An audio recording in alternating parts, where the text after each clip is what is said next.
आनंद महल नारायण धारक प्रकरण 12। सकाळी 8लाच रामधन मास्टरजींच्या दारापाशी हजर झाला। रात्रीच मास्टरजींनी सुचवलं होतं की त्या दिवशी सदानंदने फक्त रामधनलाच आनंद महलवर घेऊन जावं।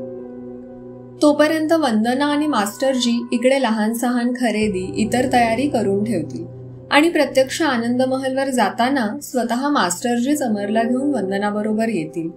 अमरलाही ती वास्तू पाहायला मिळेल। सकाळचा नाश्ता झाल्याबरोबर सदानंद रामधनला एमएटीच्या मागच्या सीटवर बसवून निघाला। काल रस्ता अनोळखी होता, लांब वाटत होता। आज पाहता पाहता काटला गेला आणि ते आनंद महलवर हजर झाले। गाडीवरून उतरल्यावर रामधन एका जागी उभा राहून बराच वेळ समोरच्या वाड्याकडे एकटक पाहत होता।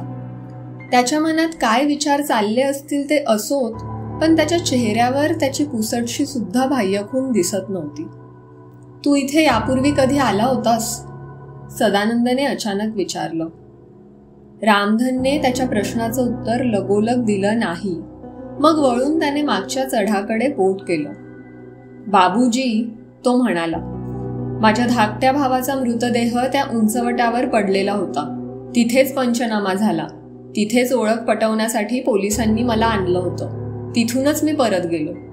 तो गप्प बसला, पण त्याचं सांगणं संपलेलं नव्हतं। त्याला आणखी काहीतरी सांगायचं होतं। बाबूजी, भावाची हालत फारच वाईट झाली होती। त्याला साधा मृत्यू आला नव्हता, त्याला हाल करून मारण्यात आलं होतं। जाऊ द्या, तुम्हाला ते सांगून काय फायदा। रात्रभर झोप आली नाही। पहाटेलाच उठलो आणि सायकल पिटाळत इथपर्यंत आलो होतो बाबूजी। मग काय, या फत्तराच्या भिंती, ही पोलादाची कुलूप, सारं काही बंद। सारखं वाटत होतं इथे काहीतरी आहे, पण सारं काही बंद। रामधनने रागाने उजव्या हाताची मूठ डाव्या हाताच्या तळव्यावर आपटली। लोक म्हणतात लूट वाटताना आपापसात झगडा झाला। बाबूजी, लोक त्यांना पढवलं जातं तसं बोलतात। चोरांच्यात मारामाऱ्या होत असतील, नाही असं नाही। ते एकमेकांचे जीव घेत असतील, पण कसा? एखादी गोळी झाडून, एखादा सुरा खुपसून, डोक्यावर एखादा दगड हाणून, पण असा नाही। तो गप्प बसला। तरीही तू ही नोकरी घेतलीस? मला आतून वाडा बघायचाय बाबूजी। मास्टरजींना शब्द दिला आहे, तुम्हालाही शब्द देतो। माझ्याकडून काहीही आगळीक व्हायची नाही। ठीक आहे, या घे किल्ल्या, उघडदार। सदानंदने किल्ल्यांचा जुडगा रामधनच्या हातात दिला। पुन्हा एकदा त्या हॉलमध्ये लख्ख सूर्यप्रकाश पसरला होता। विजेच्या बटनांकडे बोट करत सदानंद म्हणाला, रामधन, मागच्या एका शेडमध्ये जनरेटर आहे, पण तो सुरू करण्याआधी सर्व बटन बंद आहेत का नाही ते पाहावं लागेल। तू या बाजूला खालच्या आणि वरच्या खोल्या पहा। सर्व बटणं बंद कर, जमेल ना? जा। दुसऱ्या अंगाने सदानंद निघाला।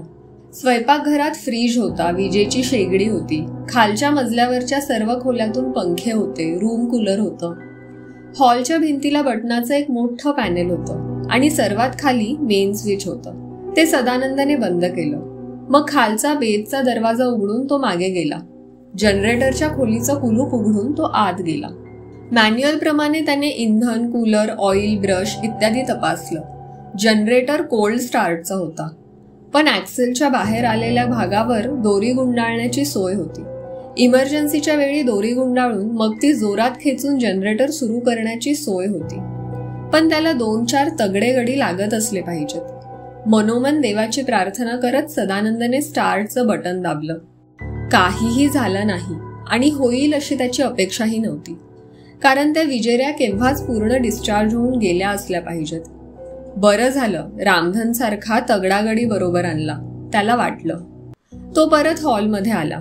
वरच्या मजल्यावरून रामधनच्या हालचालींचा आवाज येत होता। सदानंदच्या हाकेसरशी तो गॅलरीत आला। सदानंदच्या खुणेबरोबर तो खाली आला। कपाटातला 7-8 फूट लांबीचा वाखाचा जाड दोर सदानंदने काढला होता। आता त्याचे एक टोक ॲक्सेलच्या खाचेत अडकवून मग त्याने तो ॲक्सेल भोवती ताणून गुंडाळला आणि दुसरं टोक रामधनच्या हाती दिलं। मी ओढ म्हटलं की जोरात ओढ हा, तो त्याला म्हणाला। केवळ तगडा रामधनच ते करू शकला.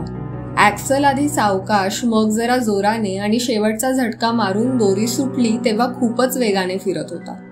त्याचा वेग जरासा कमी झाला आणि इंजिनने सूर पकडला. धड धड धड जनरेटरचा एकसुरी आवाज सुरू झाला. पॅनेलवरचा हिरवा दिवा लागला. मीटरवरचे काटे सरकायला लागले. आता पाण्याचं पाहायला हवं होतं. पाण्यासाठी विहीर आणि पंप असणार सदानंदची खात्री होती. जनरेटरच्या खोलीमागे पंपाची खोली होती. तोही ॲक्सेलला दोरी गुंडाळूनच सुरू करावा लागला. मग तो सुरू झाला. आता वरच्या मजल्यावर कुठेतरी असलेल्या टाक्या भराव्या लागतील. जेवढं आठवलं तेवढं वंदनाने कागदावर लिहून ठेवलं होतं. अर्थात एखादी वस्तू राहिली तर ते काही जंगलात रानावनात जात नव्हते. राखसकोट केव्हाही अर्ध्या पाऊण तासात गाठता येत होतं. त्यांनी लवकरच जेवणं उरकून घेतली. मास्टरजींनी सांगितलेला टांगा 11च्या सुमारास दाराशी आला. पुढच्या बाजूस टांगेवाल्याजवळ अमर आणि त्याच्या पायापाशी ट्रंका, मागच्या बाजूला वंदना आणि मास्टरजी बसताच टांगा चालायला लागला. अमरचं गावात राहण्याचं सदानंदजींनी मानलं हे छान झालं. त्यांना ते मनापासून पसंत नाही, वंदना म्हणाली. पण अमरवर त्यांचं जीवापाड प्रेम आहे, तेव्हा त्याचं हित त्यांनाही मान्य करावंच लागलं. भाभीजी, आनंद महलवर तुम्ही दोघं एकटेच्या एकटे आहात. का? तो रामधन आहे की? रामधन आहे खरा, पण काय? तो तिथे राहीलच याची मला खात्री वाटत नाही. पण त्याने तर तुमच्यापाशी कबूल केलं आहे. तो स्वतःहून आनंद महल बाहेर पडणार नाही. तुम्ही किती कोड्याच्या भाषेत बोलता मास्टरजी. हे आनंद महलचं सर्व प्रकरणच कोड्याचं आहे भाभीजी. सदानंदजींनी ही नोकरी घेतली नसती तर फार बरं झालं असतं. पण मास्टरजी, आम्ही तर अगदी परकी माणसं. आमचा गावातल्या कशाशीही गाडीचा संबंध नाही. भाभीजी, सांभाळून राहा एवढंच सांगतो, मास्टरजी म्हणाले. आणि आणखी एक गोष्ट लक्षात ठेवा.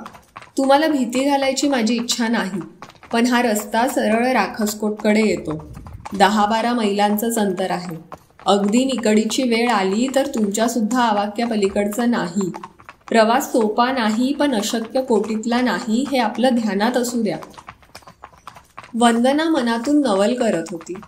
तिकडे सदानंदचा अगदी उघड दिसणारा उत्साह आणि इकडे या मास्टरजींच्या सूचना, त्यांचे गांभीर्याचे इशारे. तसे ते स्थानिक, शिवाय त्यांच्या हेतूबद्दल शंका घेण्याचं कारणच काय? तुमचे शब्द मी सतत ध्यानात ठेवीन मास्टरजी, ती शेवटी म्हणाली. टांगा तसा काही वेगात चालला नव्हता आणि त्यांनाही घाई नव्हती. साधारण 12:30च्या सुमारास टांगा शेवटच्या चढावर आला. तिथेच टांगेवाल्याने टांगा थांबवला. चाबूक समोर करत तो म्हणाला, मास्टरजी, आला तुमचा आनंद महल. मास्टरजी आणि वंदना वळून समोर पाहत होते. एकाएकी ताठ झालेली अमरची निश्चल आकृती, तिकडे त्यांचं लक्षच नव्हतं. पण अमर तिकडे विस्फारलेल्या डोळ्यांनी पाहत होता. हाच तो त्याला दिसलेला वाडा, याच त्या बंद दारा खिडक्यांच्या ओळी, आणि तीच ती 3ऱ्या मजल्यावरची खिडकी. अमर काहीतरी मोठ्याने ओरडणार होता, पण तो एकदम गप्प झाला. कारण त्या वाड्याच्या पार्श्वभूमीवरच हवेत तरंगणारी त्याच्या त्या मित्राची आकृती त्याला दिसत होती. सर्वत्र एवढा लख्ख सूर्यप्रकाश असतानाही त्याचा चेहरा, ते 2 डोळे वगळता सावलीतच होता. अमर, आता काही बोलू नकोस, आत्ता काहीच बोलू नकोस. तोच तो चमत्कारिक आवाज न वाटणारा, आवाजाचा केवळ भासच वाटणारा. पण अमर गप्प बसला. त्याचं वय जेमतेम 7च वर्षांचं होतं. तरी काही गोष्टी त्याला समजत होत्या. तो नको म्हणाला तरी बाबांनी ही नोकरी घेतली होती. खर्चाला पैसे लागतात हे त्याला कळत होतं.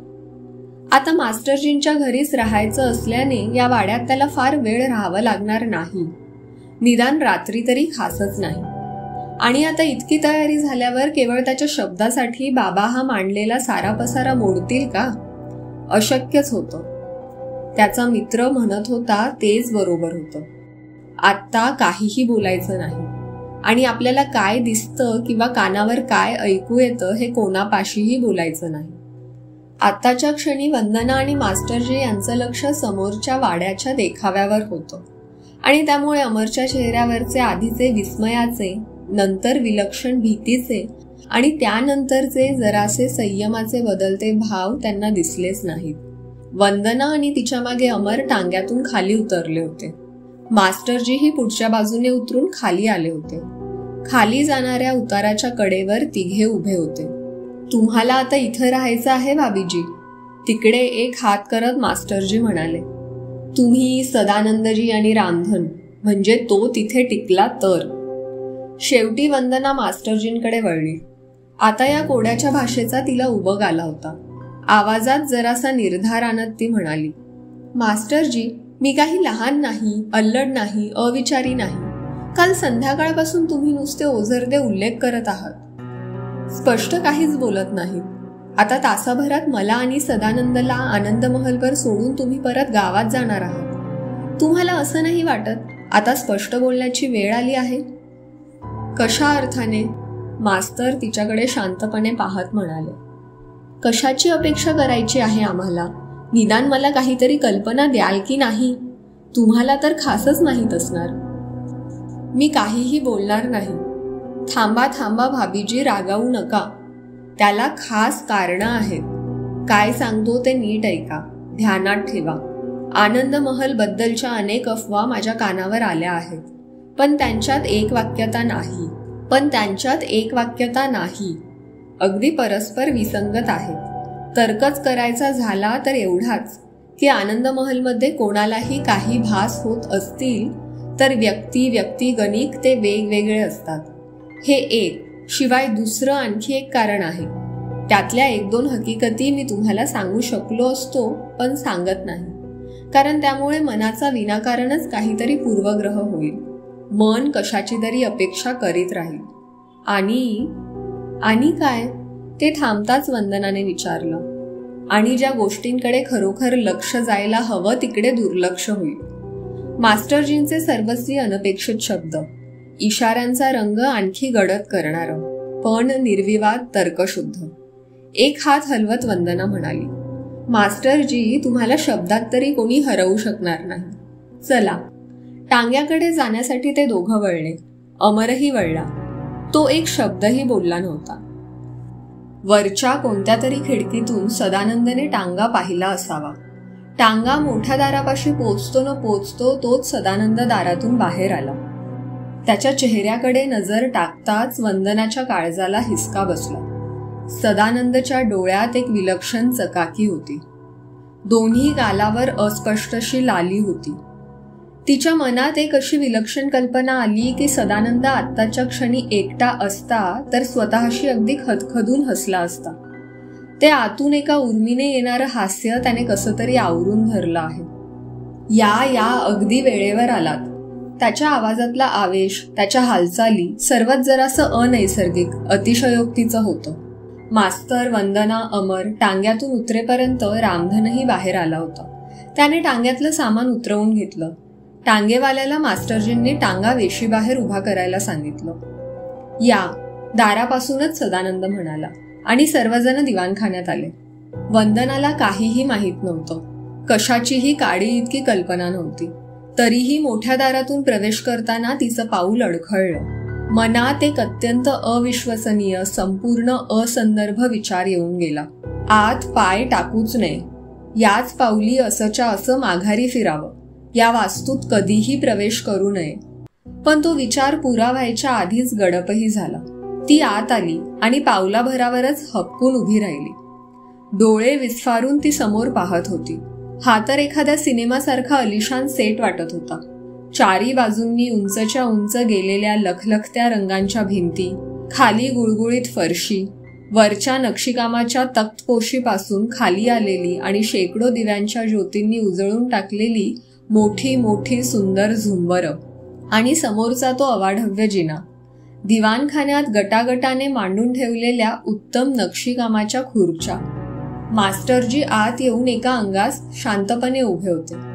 त्यांची नजर सदानंदच्या चेहऱ्यावर एकटक खिळली होती. त्यांची मान स्वतःशीच नकारार्थक हलली, पण ती हालचाल इतकी लहान होती की कोणाच्याही ध्यानातच येणं शक्य नव्हतं. दाराबाहेर घोटाळणाऱ्या अमरकडे सदानंदाचं लक्ष गेलं. अरे अमर, तो म्हणाला आणि 2 पावलात अमरपाशी जाऊन त्याने त्याला उचलून घेतलं. आहे की नाही खूप मोठी जागा, सदानंद विचारत होता. पण अमरचं त्याच्या शब्दांकडे लक्षच नव्हतं असं दिसलं. त्याची नजर सर्व दालनांवरून फिरत होती आणि पुन्हा पुन्हा डाव्या अंगाच्या वरच्या बाजूला वळत होती. त्याला खाली सोडत सदानंद म्हणाला, जा, जिन्याच्या कठड्यावरून खुशाल घसरगुंडी कर, जा. या मास्टरजी या, तुम्ही कधी आनंद महलवर आला होतात? मी अजिबात नाही, मास्तर तात्काळ म्हणाले. मग या ना, आपण सगळेच एक चक्कर टाकून येऊ, चला. तुम्ही वर जा, मी येतोच मागोमाग, मास्टरजी म्हणाले. रामधनला डावीकडच्या एका खोलीत सामान नेताना त्यांनी पाहिलं होतं. ते आता त्या खोलीत गेले. सुटकेसमधील कपडे रामधन भिंतीतल्या कपाटात ठेवत होता, पण दाराकडे त्याचं लक्ष असावं. मास्तरांच्या पावलांची चाहूल लागताच तो दाराकडे वळला. त्यांच्या येण्याची कदाचित तो अपेक्षाच करत असावा. काय खबर आहे रामधन, मास्टरजींनी विचारलं. साहेब फारच खुश आहेत मास्टरजी, तो हलकेच म्हणाला. काही खास घडलं का? नाही, मी डोळे उघडे ठेवून आहे मास्टरजी. रामधन, आता बाई इथे राहायला आल्या आहेत. या लोकांना काहीच कसं कळत नाही. रामधनचा आवाज चढला नव्हता, पण त्याला कर्कश धार आली होती. रामधन, मी बाईंना शक्य तेवढी कल्पना दिली आहे. अनेक वार त्यांना बजावून सांगितलं आहे की सांभाळून राहा. तू आता इथे आहेसच. तुझी सोय सदानंदजींनी काय केली आहे? ते कदाचित म्हणतील खालचीच एखादी खोली घे, पण मास्टरजी, मी दिवाणखान्याबाहेरची मागच्या बाजूची खोली वापरणार आहे. या 4 भिंतीच्या आत रात्रीचं असायला नको. मास्टरजींनी जास्त विचारलं नाही आणि जरुरीपेक्षा जास्त काही सांगायचा रामधनचा स्वभाव नव्हता. नाहीतर त्याने सांगितलं असतं की सकाळी आनंदमहलमध्ये पाय टाकल्यापासून त्याला प्रत्येक क्षणी वाटत आलं आहे की कोणाची तरी आपल्यावर सतत नजर आहे, पाळत आहे. ठीक आहे, जपून राहा. एवढं बोलून मास्टरजी खोलीबाहेर आले आणि सदानंद, वंदना, अमर वर चालले होते. त्यांच्या मागोमाग त्यांनी आपली पावलं वळवली. वरच्या मजल्यावरच्या सर्व खोल्यांची दारं उघडलेली होती. खिडक्याही उघडलेल्या होत्या. दुपारचा लख्ख सूर्यप्रकाश सर्व खोल्यातून पसरला होता. सदानंद एक एक खोली वंदनाला दाखवत होता. प्रत्येक खोलीचं दार प्रशस्त होतं, सागवानी पॅनेलचं होतं. कोरीव कामाच्या खुर्च्या, मेज, लहान षटकोनी टीपॉय, मोठे मोठे पलंग, काही खोल्यातून आरामशीर खुर्च्या, जुन्या पद्धतीचं हॅटस्टँड. तरी अजून खाली पसरायचे गालीचे काढलेच नव्हते. पण ऐश्वर्य, सर्वत्र ऐश्वर्य. वंदनाच्या ध्यानात आलं नाही की अमर मागे मागेच राहत आहे. दुसऱ्या मजल्यावरच्या सर्व खोल्या पाहून ते त्या लहानशा खोलीत आले. वर आणखी एक मजला आहे, सदानंद म्हणाला, पण त्या खोल्या माळ्यासारख्या आहेत, जुन्या निरुपयोगी सामानाने भरलेल्या आहेत. बाबा बाबा, अमर दारातूनच मोठ्याने म्हणाला. वर नको जायला. त्याच्या आवाजातील अभिनिवेशाचं वंदनाला जरासं नवलच वाटलं. छे रे, आपण कशाला वर जात आहोत, सदानंद हसत म्हणाला. अमर चटदिशी खोली बाहेर आला. दृष्टीआडचा हा खेळ वंदनाच्या लक्षातच आला नाही. तिचं सर्व लक्ष सदानंदावरच होतं. त्याची विलक्षण उत्तेजित अवस्था तिच्या ध्यानात आल्याखेरीज कशी राहील? त्या सर्व खुणा तिच्या परिचयाच्या होत्या. मद्याच्या अंमलाखाली गेल्याच्या त्या खुणा होत्या. पण तिची या क्षणी खात्री होती की सदानंदने मद्याचा थेंबही घेतलेला नाही. म्हणूनच जास्त नवल. मोठ्या जिन्याने सर्वजण खाली उतरले. दिवाणखान्यात मास्टरजी आणि अमर दोघच होते. मास्टरजींची भाषा अमरला उत्तम समजत होती आणि स्वतःच्या मनातले विचार सांगण्या इतपत मोडकं तोडकं हिंदी तो खासच बोलू शकत होता. अमर, वर तू किती घाबरला होतास, चाणाक्ष मास्टरजी म्हणाले. मला वाटलं बाबा आता वरच जाणार आहेत. बरं मग, ते म्हणाले ना वर साध्या खोल्या आहेत. अगदी ओठांपाशी आलेले कोणते तरी शब्द अमरने उच्चारले नाही. त्या डाव्या कोपऱ्यातल्या वरच्या खोलीकडे एक नजर टाकून तो दाराकडे वळला. त्याची अस्वस्थता, त्याची चलबिचल अगदी नजरेत भरण्या इतकी स्पष्ट होती. आणि एक मोठा विलक्षण विचार मास्टरजींच्या मनात आला. त्याच्या मनात काहीतरी आहे, पण सांगायला तो धजत नाहीये.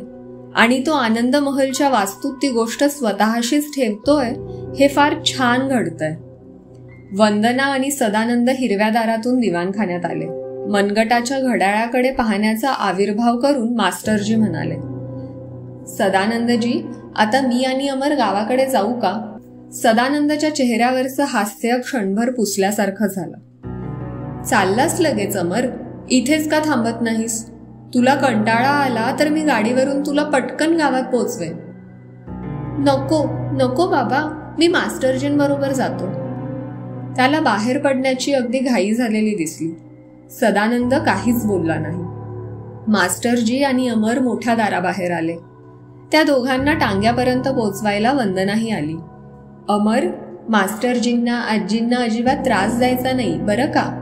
त्याच्या केसातून हात फिरवत ती म्हणाली. मास्टरजी या खिशात त्या खिशात असं काहीतरी शोधत होते. शेवटी जॅकेटच्या आतल्या खिशात त्यांना काय हवं होतं ते मिळालं. त्यांनी हात पुढे करून वंदनासमोर उघडला तेव्हा हातात एक काळा विणलेला गोफ होता. अगदी विसरतच होतो मी भाभीजी, मास्टरजी म्हणाले. हे आधी गळ्यात घाला. पण काय आहे हे? हात पुढे न करता वंदना म्हणाली. गळ्यात घाला तर आधी, मग सांगतो. जरा नाखुशीनेच वंदनाने तो काळा गोफ केसांवरून मागे नेऊन गळ्यात घातला आणि अभावितपणे त्याच्यावरून साडीचा पदर ओढून घेतला. आनंद महल संबंधातलं बोलणं आठवतं ना? मास्टरजी म्हणाले. मी आपला साधा, देवभोळा, सरळमार्गी माणूस आहे. सत्पुरुषांच्या शुभेच्छा आपल्या पाठीशी असाव्यात अशी माझी इच्छा आहे. त्यात नुकसान तर खासच नाही ना?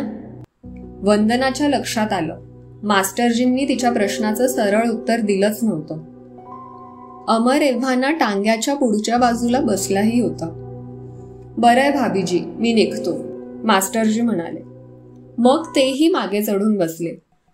टांगा हलायला लागला. मास्टरजींच्या खांद्यावरून अमरने हात हलवून तिचा निरोप घेतला. टांगा दूर दूर चालला. घोड्याच्या खोगिरावरील घुंगराचा आवाज हळूहळू दूर चालला.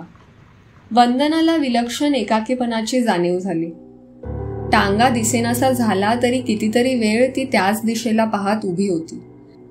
आणि आनंद महलच्या दारातून सदानंदची वंदना अशी हाक आली तेव्हा ती आत जाण्यासाठी वळली. गेला अमर? सदानंद विचारत होता. मला बाय सुद्धा गेलं नाही ना? वंदना काहीच बोलली नाही. त्याच्या मागोमाग ती आत गेली. दोघं टेबलाभोवतीच्या खुर्च्यांवर बसले. सदानंदच्या चेहऱ्यावरचा मद्याचा एक प्रकारचा ताव आता उतरलेला दिसत होता. आता सांग, खरं मत काय आहे?